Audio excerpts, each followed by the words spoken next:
情騙子咧？愛情騙子就冇嘢嚇，不過咧，你話一般俾人氹，可能買嘢嘅時候叫你買多少少啊，有個限量版嘅贈品啊，或者啲 coupon 呢啲小女人嘢咧，我都會中嘅。我哋唔好講錢，我哋講翻愛。Okay. 如果你男朋友嘅話，4年裏邊咧，逢禮拜6日假期唔陪你，又或者唔帶你見屋企人咁點？冇可能嘅，基本上呢啲嘢如果半年應該做晒啦，係咪啊？理論上你啱，不過我只係話你唔夠愛啫，愛得深痛得金。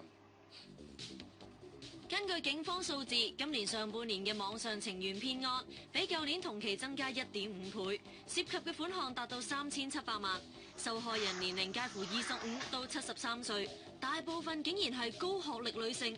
朱醫生不幸地就係其中之一。我喺網上認識咗呢個人6年，拍咗拖4年。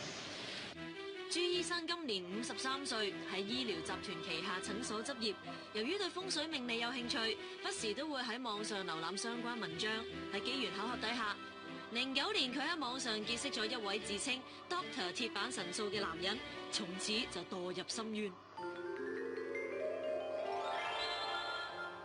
通常咧晚晚咧到我放工咧都會用呢個社交平台溝通嘅，咁啊講下日常嘅瑣事啊，佢又會用佢風水命理嘅角度去評價啊咁樣，咁喺當中咧佢建立咗好多價值觀，譬如一定要做好自己啊，一定要對人好啊，因為天睇得到㗎咁樣，咁我哋大約係咩溝通咗成年幾啦，得到佢嘅關心啦，晚晚有個伴啦，咁至建立咗個信任。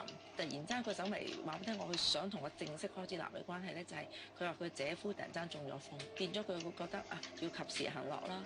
既然有一個啱嘅人咧，就應該嘗試下一個新嘅感情。呢位男士對朱醫生聲稱從事 IT 行業，空餘就研究鐵板神數，話希望免費幫人消災解難。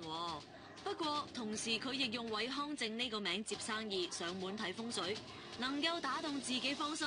朱醫生話全因為佢具備之前男朋友冇嘅優點啊。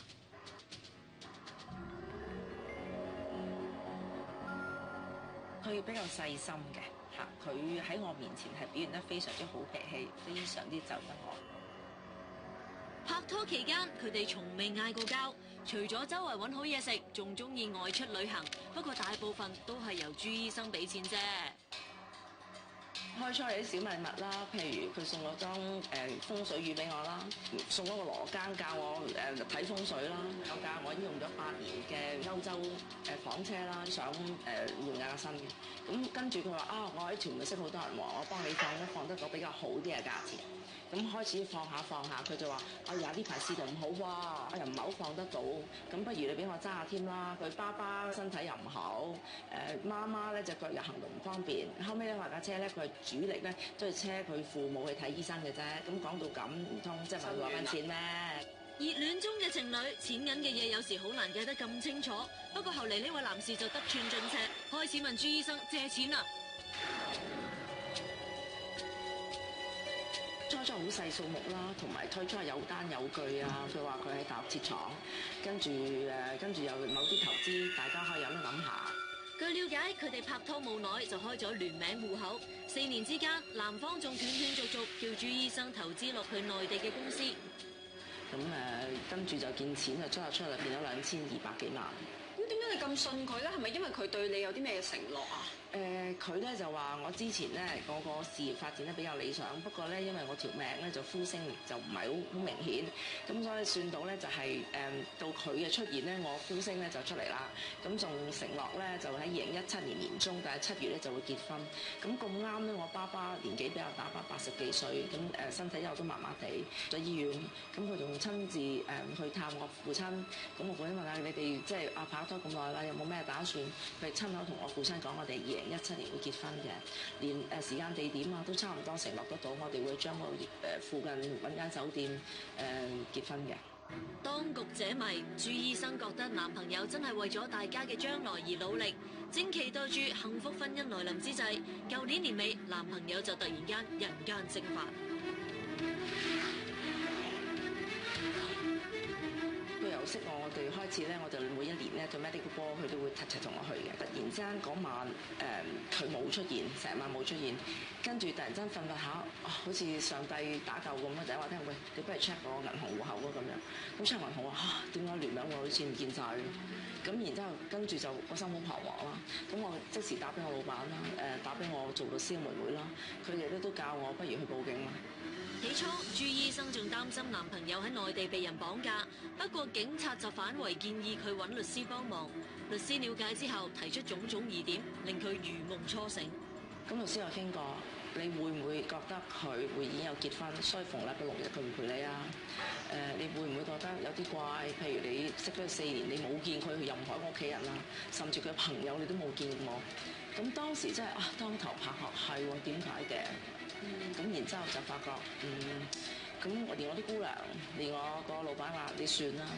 律師調查之後再發現，12年至15年佢哋拍拖期間，男方先後喺屯門同將軍澳買入5個物業，全部都唔使做按揭，不禁令佢懷疑當日借俾佢嘅錢好大機會用嚟買咗樓。唉，不過損失巨額金錢都唔係最傷。原來佢結過2次婚咯，另外第2次結婚仲係2014年，嗰時正佢開始問我正式我哋結婚嗰個時間，不過新娘不是我啫。睇嚟呢位男士一開始已經處心積慮，仲大話連篇，話自己做 IT， 但係就被查出喺屯門一間中學做教師，教數學同埋電腦。喺網上討論區仲有學生留言，話佢上堂掛住睇股票，同 Miss 約會又被學生撞到正。我哋多次嘗試聯絡佢，希望佢回應事件，不過約睇風水嘅電話就刪咗，而另一個私人電話就長響冇人聽。朱醫生早前入稟法院申請凍結男方嘅資產，同時向對方追討超過2200萬。雖然傷心，但係朱醫生已經收拾心情，希望取回公道。我確信真係會有其他嘅苦主，咁我希望呼籲其他嘅苦主咧，應該勇敢地站出嚟，應該要用法律嘅方法去懲戒呢個人。最緊要嘅就係知道錯啦，點樣可以企翻起身，同埋做善後工作，包括用法律程序去爭取個公道。希望大家真係要喺網上識人要非常之小心，同埋交往都要好小心啊！